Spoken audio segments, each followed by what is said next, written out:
Hello बच्चों, आज हम 3.4 एक्सरसाइज का इंट्रोडक्शन पार्ट एंड एक्सरसाइज को करने की कोशिश करेंगे। इसमें टॉपिक है हमारे पास इन्वर्टिबल मैट्रिक्स। अब ये इन्वर्टिबल मैट्रिक्स होता क्या है? कोई भी ए मैट्रिक्स जो कि कैसा मैट्रिक्स हो, स्क्वायर मैट्रिक्स हो, कोई भी स्क्वायर मैट्रिक्स जिसका ऑर्डर स्क्वायर मैट्रिक्स है तो देखो m बाई एम का हो गया, ऑर्डर m कह सकते हैं उसको, ठीक है। उसको ऑर्डर क्या होगा? m ऑर्डर का मतलब है m बाई एम, क्योंकि स्क्वायर मैट्रिक्स है तो रो और कॉलम तो इक्वल ही होंगे।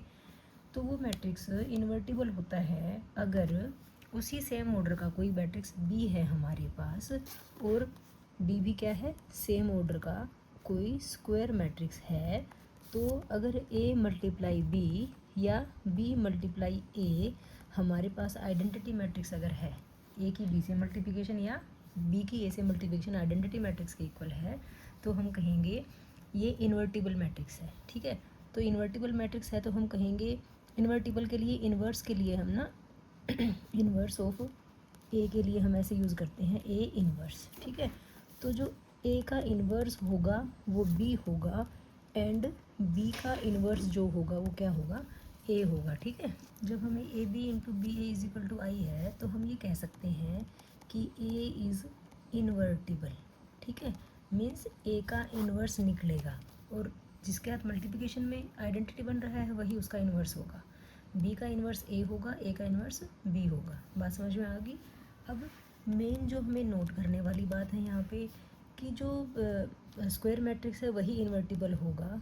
हम कहेंगे जो रेक्टेंगुलर मैट्रिक्स होता है, रेक्टेंगुलर मैट्रिक्स के बारे में हम कह सकते हैं इज़ नॉट इन्वर्टिबल, ठीक है। कि रेक्टेंगुलर मैट्रिक्स जो होता है वो इन्वर्टिबल नहीं होता, भले ही वहाँ पे ए इंटू बी आई के इक्वल बन रहा हो, लेकिन आपको रेक्टेंगुलर मैट्रिक्स अगर है मीन्स रो अलग है कॉलम अलग है, रो और कॉलम इक्वल नहीं है अगर, तो रेक्टेंगुलर मैट्रिक्स हो गया ना हमारा, तो हम वो मैट्रिक्स कभी भी इन्वर्टिबल नहीं होता, ठीक है। और दूसरी बात वही है, तुम्हारी बुक में भी लिखी हुई है कि ए इंटू बी अगर आई है, B into A is equal to I है, तो ए का इन्वर्स बी होगा, ए का इन्वर्स क्या होगा? बी होगा, एंड बी का इन्वर्स जो होगा वो ए होगा, ठीक है। क्लियर है बेटा बात? सिर्फ इतनी सी ही बात है हमारे पास इस एक्सरसाइज में के इंट्रोडक्शन पार्ट में। अब हमारे पास फर्स्ट क्वेश्चन है 3.4 का। इसे बोला हुआ है matrices A and B will be inverse of each other. A और बी एक दूसरे के इन्वर्स होंगे कब?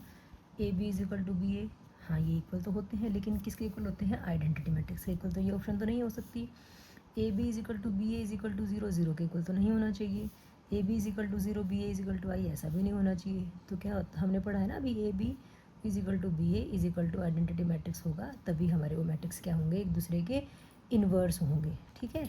यहाँ पे हम एक एग्जांपल दे रखा है, उसकी हेल्प से मैं आपको दिखा भी देती हूँ। हमें ए मैट्रिक्स दे रखा है क्या? 2 3 1 2, और बी मैट्रिक्स दे रखा है 2 -3 -1 2, ठीक है। ये दो मैट्रिक्स हैं, हम इनकी मल्टीप्लिकेशन करते हैं ए इंटू बी। आप आराम से कर सकते हो मल्टीप्लिकेशन की, तो यहाँ से क्या आ गया? 1 0 0 1 आ गया, मीन्स क्या आ गया? Identity matrix. ऐसे ही आप बी इंटू ए निकाल के देखोगे, बी इंटू ए निकाला, वो भी क्या आ गया? 1 0 0 1 आ गया। इट मीन्स बी जो है वो ए का इन्वर्स है, means B equals A inverse, and A is the inverse of B, तो ए इक्वल्स बी इन्वर्स होगा, ठीक है। तो इससे हमारे एक्सरसाइज 3.4 कंप्लीट हो जाती है बेटा, ठीक है। Thanks for watching.